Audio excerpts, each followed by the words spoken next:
Hello everyone, how are you? Hope you are enjoying the monsoon and गरम गरम पकोड़ास। कहीं ऐसा तो नहीं हुआ आपके साथ कि आपको पकोड़ा खिलाने के लिए बुलाया गया और कुछ और दे दिया गया? अरे, इसका मतलब तो आपके साथ फ्रॉड हुआ है। अच्छा, फ्रॉड शब्द से तो आप सब वाकिफ होंगे क्योंकि आए दिन पता चलता है किसी के साथ कोई धोखा हुआ, किसी ने कोई प्रॉमिस किया था वो पूरा नहीं हुआ, या कोई आपको लालच दिया गया कि अरे आपने कोई बड़ी लॉटरी जीती है और इस लिंक पे क्लिक करिए ताकि आपके अकाउंट में पैसे आए, और पता चला कि वो लिंक पे क्लिक करने के साथ ही आपके अकाउंट का बैलेंस हो गया नील। तो ये सब आता है फ्रॉड के दायरे में। आज हम समझेंगे फ्रॉड के बारे में as per the Indian contract act 1872। Section 17 of Indian contract act defines fraud. Free consent हमने प्रीवियस वीडियोस में डिस्कस किया है। फ्री कंसेंट में हमने coercion and undue influence cover कर लिया। अब इस वीडियो में हम कवर कर रहे हैं fraud. Section 17 of Indian Contract Act says that fraud means and includes committing any of the following acts: by a party to a contract, with his covenants, or by his agent, with an intent to deceive the other party thereto, or his agent, or to induce him to enter into a contract, the suggestion as a fact of that which is not true, and by the one who does not believe it to be true. The active concealment of the fact by the one who knows the fact, who has the knowledge of the fact. A promise made without an intention of fulfilling that promise, then any other act treated to deceive, and last is any such act or omission as the law specially declares to be fraudulent. Now, just keep in mind that Section 17, fraud as per Section 17 means and includes. It is an inclusive definition. तो ये सब हरकतें या ऐसी कुछ भी हरकत fraud के दायरे में आती है। तो सीधी सादी भाषा में यदि हम कहें तो फ्रॉड मतलब क्या?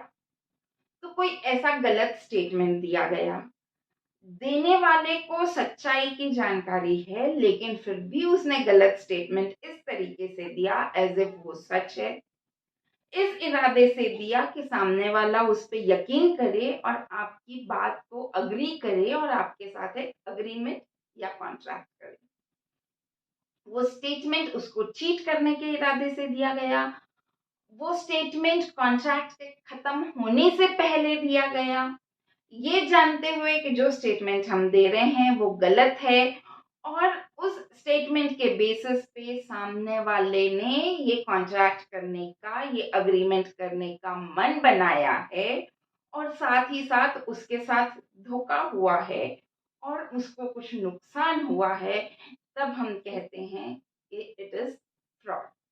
हम ये सब चीजों को छोटे छोटे एग्जाम्पल्स के द्वारा समझने की कोशिश करते हैं। इसी के साथ मैं ये जरूर चाहूंगी कि आप नीचे कमेंट में ये बताएं कि क्या कभी आपके साथ कोई फ्रॉड हुआ है, और यदि हुआ है तो किस प्रकार का फ्रॉड हुआ है। तो कमेंट सेक्शन में जरूर मेंशन कीजिएगा। ओके, अब हम छोटे एग्जाम्पल्स, सिंपल सिंपल एग्जाम्पल्स के द्वारा समझते हैं कि फ्रॉड किसे, कब, कौन सी परिस्थिति हम किस चीज को फ्रॉड मानते हैं।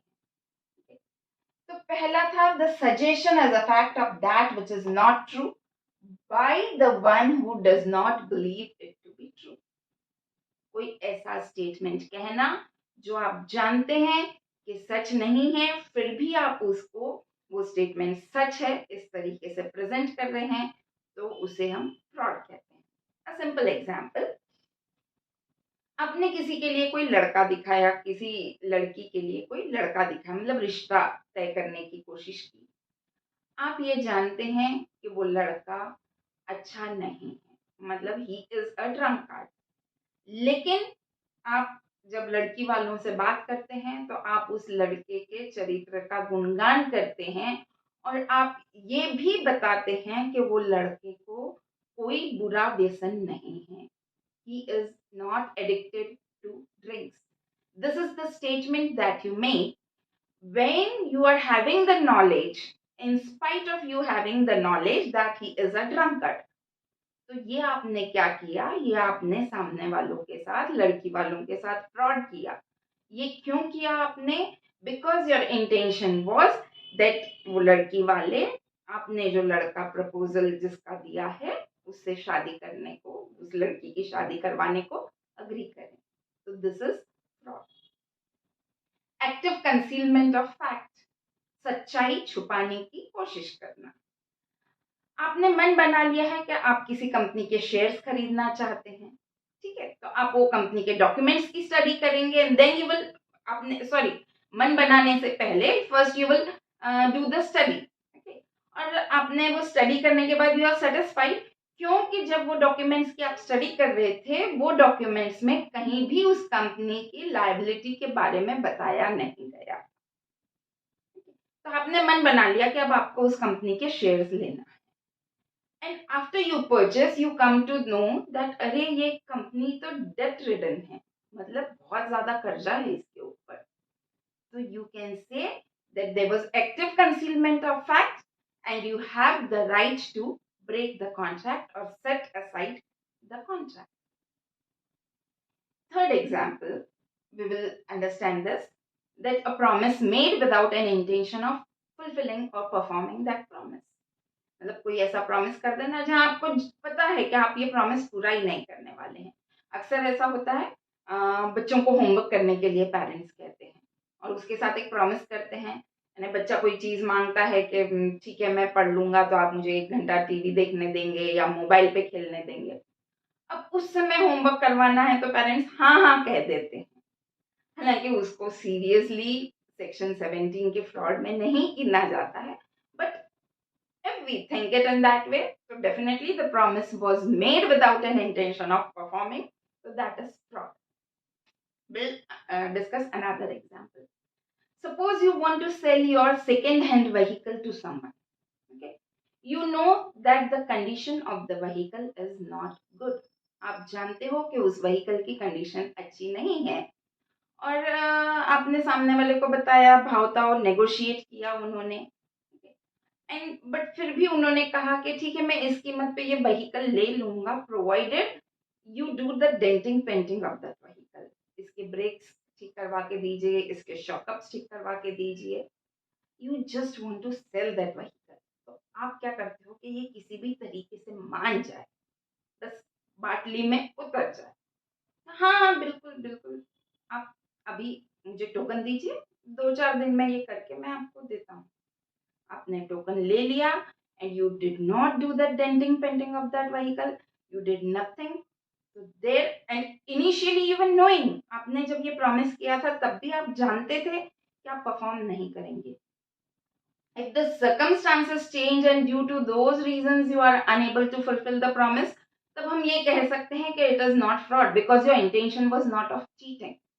बट जब आप प्रॉमिस कर रहे थे तब भी आप जानते थे कि ये प्रॉमिस आप फुलफिल नहीं करने वाले हैं, पूरा नहीं करने वाले हैं, तो इसे हम फ्रॉड ही कहते हैं. Okay, then any other act treated to deceive, किसी को धोखा देने के इरादे से जब कोई काम किया जाता है तो उसे फ्रॉड कहते हैं. कभी आपने किसी ऐसे मॉल वगैरह में शॉपिंग की, मॉल नहीं है exactly, have you been to Manish market sometimes? See it is, I am sharing an incident which happened long back, some 20-30 years back. My friends had been to Manish Market and they all had been from my native place, और वो मुंबई गए थे किसी conference के लिए, and then they went to Manish market और फिर सबने परचेसिंग वगैरह की, शॉपिंग की. तो मनीष मार्केट में इम्पोर्टेड चीजें बहुत अच्छी मिलती हैं, तो वहां पे सबने कुछ कुछ खरीदा and one of my friend purchased watch, wrist watch, and after coming back they always showing each other कि ये मैंने खरीदा, ये कितनी अच्छी चीज है एंड ऑल दैट. तो जैसे ही जिस फ्रेंड ने वॉच ली, she open her box and she found that there was a paper weight in it. घड़ी नहीं, मतलब उसके साथ धोखा हुआ है ना. तो ये जब पेपर वेट डाला गया था, it was done intentionally, it was done with an intention to cheat that person. This is very simple. और ऐसी बहुत सारी चीजें, जैसे मैंने कहा कि बैंक अकाउंट, वो आपकी डिटेल्स, वो आपको कहते हैं कि इस पे क्लिक करिए आपके अकाउंट में रुपए आएंगे, तो वो लिंक आपके साथ आपको चीट करने के इरादे से ही शेयर की गई है। पेपर में हम आए दिन पढ़ते हैं कि बीच में वो कोविड की वजह से चल रहा था कि आपके घर का सैनिटाइजेशन करने के लिए गवर्नमेंट की तरफ से टीम आ रही है, और पता चलता है कि वो पूरा साफ करके चले गए। तो वो सब चीट करने के इरादे से ही आपको झूठी इंफॉर्मेशन देते हैं। तो that is all fraud. Then last, any such act or omission as the law specially declares to be fraudulent.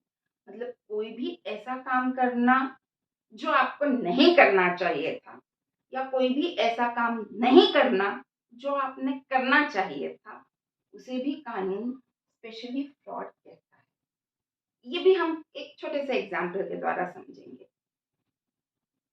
Miss A went to purchase horse from mister B. Miss A went to purchase horse from Mr. B. She purchased the horse. Miss A did not ask about the soundness of that horse. कि वो horse ठीक है कि नहीं, ये miss ए ने पूछा नहीं, मिस्टर बी ने बताया नहीं, मिस ए हॉर्स लेकर चली गई। हॉर्स अनसाउंड माइंड का था, ओके, बट यहाँ पे फ्रॉड नहीं है। क्यों? क्योंकि ए ने पूछा नहीं, इसलिए बी ने बताया नहीं। But if Miss A is the daughter of Mr. B, then फिर क्या हम कहेंगे कि मिस ए के साथ फ्रॉड हुआ है? हाँ, तब मिस ए के साथ फ्रॉड हुआ है। क्योंकि in case of fiduciary relationship, in case of relationship of mutual trust and confidence, it is the duty of the party to give the truth, to give the facts of that subject matter. So there it was the duty of Mr. B to tell Miss A about the soundness of mind of that horse, even if she did not ask. Miss A ने नहीं भी पूछा तो भी mister B का ये moral duty था कि वो मिस ए को बताएं कि ये घोड़ा सही नहीं है, ये मत खरीदो। क्यों? क्योंकि उन दोनों के बीच में fiduciary mutual trust and confidence का रिलेशनशिप है। तो वहां पे ना भी पूछा जाए तो भी सच्चाई बताने की जिम्मेदारी है। एक दूसरा एग्जाम्पल और लेते हैं। Miss A went to mister B to purchase the horse. Miss A is telling Mr. B कि यदि आप मुझे कुछ, मतलब यदि ये हॉर्स अनसाउंड माइंड का है, ऐसा आप नहीं कहते हैं, तो मैं ये मान लेती हूँ कि the horse is of sound mind.